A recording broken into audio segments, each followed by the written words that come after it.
Hello, Vanguardians. This is Anthony and David of Epic CFB 365 coming at you with a Time Leap deck profile. Don't forget, like and subscribe buttons are down below. Please click those if you haven't already. Leave a comment with what you think, as well as check the links for Facebook, eBay, Big N, David Adams, and our locals Facebook page of Game Time. Go ahead. Alright, so for our starter, we're using TikTok. Most Time Leap decks that are topping nowadays are running anywhere from 2 even to the 4 that I've seen before. Honestly, I think 2 is just like, I run 2 and it's worked out so well. Because honestly, if you go into Metallica Phoenix and open Mellum, you can just get such a huge plus to hand. It's actually kind of ridiculous. So for the grade 3s, still running the 4 Chronojet Dragon, and then 3 Bali. I've tried switching one of these out for a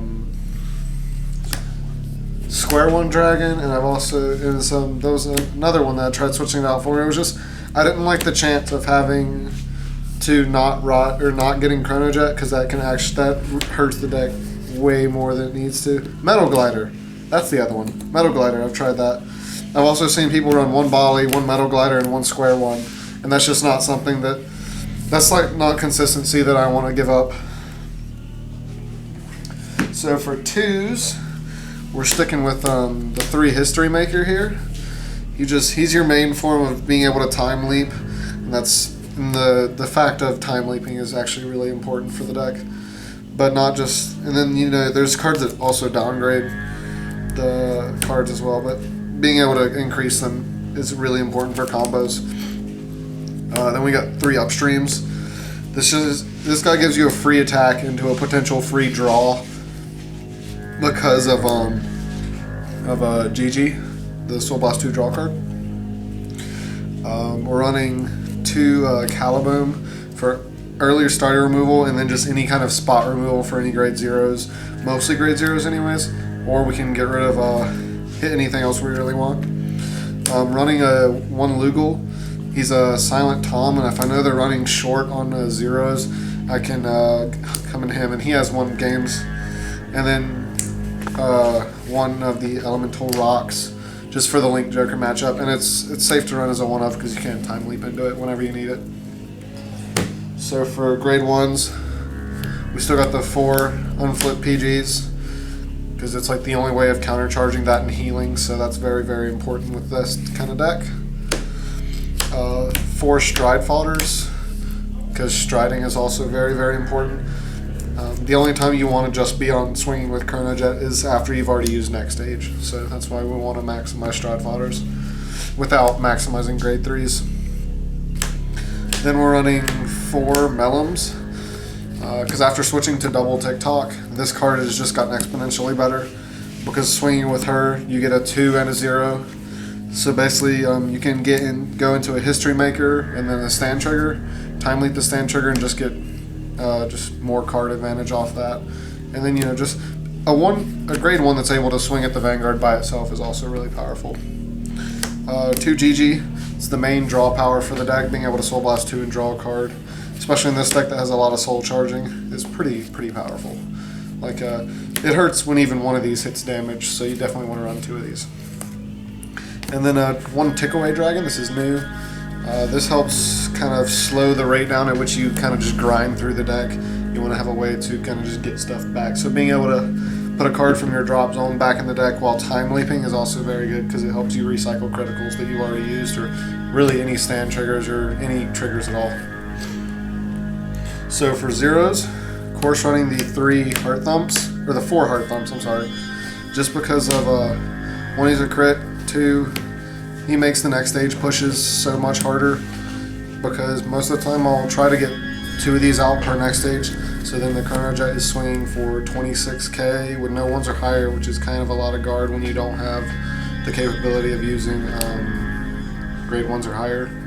And then also the draw card helps a lot, because there's usually a lot of turns where I'm always ending with 7 to 8 cards, or possibly 12 cards in hand, and that's nice to go into your opponent's turn with that. And we're just running 4 other criticals. I cut the draws down to 2. I was running 4 at one point, but I decided that was too too much because again, cycle through the deck too quick, and 2 draw seems to be working out really well. And also, this is really has a cool interaction with upstream. When you soul charge it, give the power to upstream. Upstream will go to 16k hitting magic numbers. 2 stand triggers. This wasn't one. I bumped it up because there was a game where my first 2 damage was the stand trigger and a TikTok worker, and that was such a hard game to recover from. It's just, this is a lot of your draw power as well, so that's really important. And then of course the 4 stand triggers, or the 4 heal triggers. So now we go on to the stride zone. We got the 4 next stage. He's your mid game push. He's your late game push. He's your finisher. He's just all around great card. And the only reason this card is even playable, in my opinion, is the Heart Thump Workers being able to recover from ditching those 3 cards, and your Heart being Chrono Jet with the Guard Restrict. Then we got 2 Revolution. I'm not running Chronos Command because this you don't really need it because you want to only use this card when you have lesser regards than your opponent.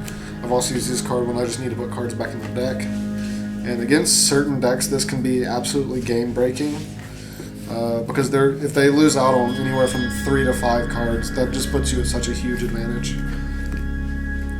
Warp Drive. Warp Drive is usually my flip from Metallic Phoenix. He is also something I can use when I need to force a time leap. And he has a particular wording that says you don't have to Persona flip for him. So you can flip him from Metallica Phoenix, then use his skill, Counterblast and Soul Blast, and still get his effect because you already have one face up from Metallica Phoenix. So that's a really neat interaction. Then we have 1 Metallica Phoenix that's still your best first ride.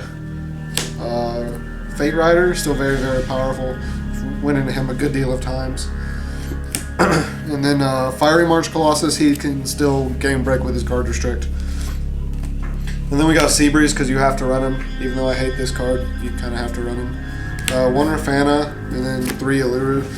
I haven't found myself needing more than these differences right here, is because like I don't need the Metal Screw because I have her. She's a 25k, and it's just like any other G Guardians I don't really need because you don't really need Dismals if you play the matchup right. You can just send all your rear guards back and you don't need to worry about it anyways. And another cool interaction with this deck is that, let's say you're swinging with a Melum. If they use a guard with like a Bell Augur, they kill it somehow. Even though it already swung, you're still going to get to call it, even though the Melum will just go to the drop zone. So that's a really important interaction to remember. It still helps you get through some of your combos in the deck.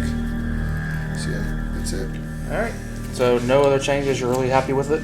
Oh yeah, this deck has been performing really well lately, and there was when I can take a deck and go from 1 card in hand at the beginning of my turn to end the turn with 9 cards in hand. That's a pretty powerful build, in my opinion. I agree. Alright, well, thank you for watching. Don't forget, like and subscribe buttons are down below. Be sure to check us out on Tuesdays, Thursdays, and Saturdays for all Vanguard videos. Leave a comment down below with what you think of the Time Leap Gear Chronicle deck profile. Nice next paycheck down there. Yep. Click the links down below for Facebook, eBay, Big N, David Adams, and Local's Facebook page, brought to you by Game Time. So this has been Anthony and David of Epic CFV 365 saying, if you're going to card fight, make it epic.